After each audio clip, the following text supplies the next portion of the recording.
Chers frères et sœurs, avez-vous déjà pensé à l'événement le plus miraculeux de la vie du prophète Muhammad, sur lui, la paix et le salut, après la révélation du Coran? Ce moment unique, connu sous le nom d'Isra et de Miraj, n'était pas qu'un simple voyage. C'est un événement spirituel sans précédent, rempli de signes, de rencontres célestes et de leçons éternelles pour toute l'humanité. Dans cette vidéo, nous explorerons chaque étape, depuis son départ de la Mecque, avec l'ange Jibril, ses rencontres avec les prophètes, son ascension au ciel, jusqu'au cadeau inestimable qu'il nous a apporté. Alors, restez à l'écoute, car cette histoire ne se limite pas à une histoire, mais constitue une source d'inspiration pour nos vies. Avant d'entrer dans les détails de ce voyage miraculeux, il est essentiel de comprendre le contexte dans lequel il s'est déroulé. Cette période, connue sous le nom d'année de tristesse, fut l'une des plus difficiles de la vie du prophète Muhammad, que la paix et les bénédictions d'Allah soient séquins sur lui. En quelques mois seulement, il perdit deux des personnes les plus importantes de sa vie. Khadija bint Khuwaylid, son épouse bien-aimée, la première à croire en sa mission prophétique et à le soutenir dans toutes ses épreuves. Abu Talib, son oncle protecteur, qui malgré son refus d'accepter l'islam,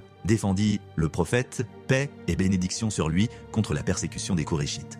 Ces pertes furent suivies d'un voyage à Taïf, où le prophète, paix et bénédiction sur lui, espérait trouver refuge pour diffuser le message d'Allah. Mais au lieu de cela, il fut rejeté, insulté et blessé par les habitants. Ces événements pesèrent lourdement sur son cœur. En cette période de douleur et d'épuisement, Allah, dans son infinie miséricorde, a honoré le prophète, paix et bénédiction sur lui, par l'événement miraculeux de l'Isra et du Miraj. La première partie de ce miracle est appelée l'Isra, un voyage terrestre nocturne qui a commencé à la Mecque. Le prophète, paix et bénédiction sur lui, se trouvait près de la Kaaba lorsqu'il fut réveillé par l'ange Jibril, Gabriel. Jibril emmena avec lui une monture spéciale appelée Al-Burak, une créature céleste décrite comme plus rapide que tout ce que nous pouvons imaginer. Selon les récits, chaque pas d'Al-Burak atteignait l'horizon. Imaginer un tel miracle, c'est parcourir des milliers de kilomètres en quelques instants. Le prophète, sur lui la paix et le salut, monta sur le mont Al-Burak, accompagné de Jibril, et ils se dirigèrent vers Bayt al-Maqdis, la mosquée Al-Aqsa située dans l'actuelle Jérusalem. À Bayt al-Maqdis, une scène extraordinaire l'attendait. Tous les prophètes d'Allah, messagers de différentes époques, étaient réunis pour prier. Le prophète Muhammad, paix et bénédiction sur lui, a été invité à diriger cette prière, un honneur qui symbolise qu'il est le sceau des prophètes et le dernier messager pour l'humanité.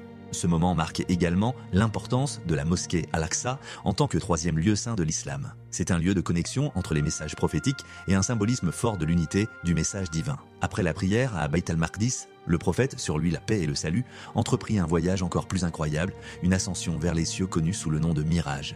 Guidé par Jibril, il s'éleva à travers les 7 cieux, chacun avec ses propres merveilles et ses rencontres uniques. Le premier ciel. Le prophète rencontra Adam, le père de l'humanité.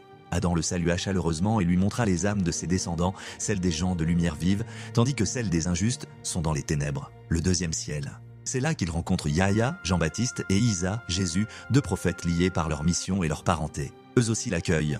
Troisième ciel. Il rencontre Youssouf, Joseph, connu pour sa beauté exceptionnelle.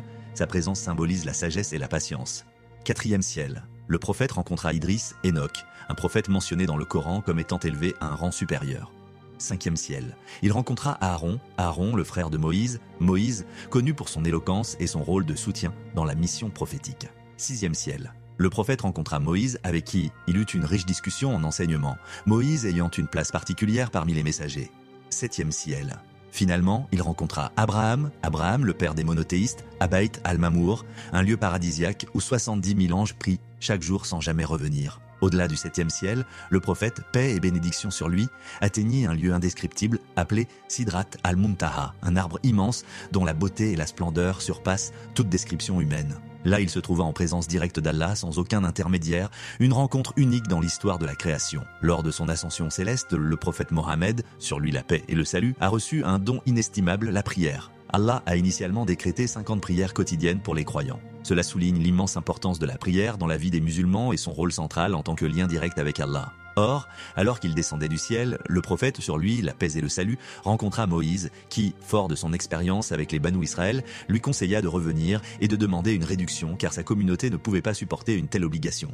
Moïse insista plusieurs fois et le prophète, sur lui la paix et le salut, retourna plusieurs fois vers Allah pour demander une réduction du nombre de prières. Finalement, les prières furent réduites à 5 par jour, mais avec la promesse que les croyants recevraient la récompense de 50 prières pour leur assiduité.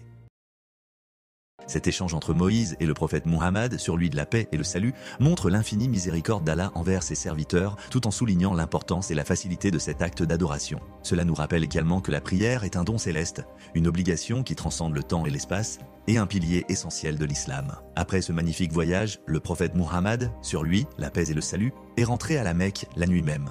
Bien qu'il ait vécu des événements qui défient l'entendement humain, il se sentit obligé de partager ce miracle avec son peuple. Lorsqu'il raconta l'histoire d'Isra et du Miraj aux Qurayshites, leur réaction fut celle du mépris et du ridicule. Les Qurayshites considérèrent cette histoire comme totalement impossible, surtout à une époque où un simple voyage de la Mecque à Jérusalem pouvait prendre des semaines. Ils se moquèrent de lui et tentèrent de discréditer son message en prétendant qu'il s'agissait d'une pure invention. Mais le prophète, sur lui la paix et le salut, resta ferme et décrivit précisément Beit al-Maqdi, bien qu'il n'y soit jamais allé physiquement auparavant. Pour tester sa véracité, ils lui demandèrent des détails précis sur la structure de la mosquée et sur une caravane qu'il avait croisée. Chaque détail qu'il donna fut confirmé par la suite, prouvant la véracité de son récit. Au cours de ce tumulte, Abu Bakr al-Siddiq, son fidèle compagnon, crut immédiatement en lui, déclarant « Si Mahomet a dit cela, alors c'est la vérité ». Cette foi inébranlable lui valut le titre d'As-Siddiq, le véridique. Cet épisode nous enseigne la patience face au rejet et le rôle central de la foi sincère dans la relation avec le prophète, sur lui, la paix et le salut. La Isra et le Miraj ne sont pas de simples événements historiques,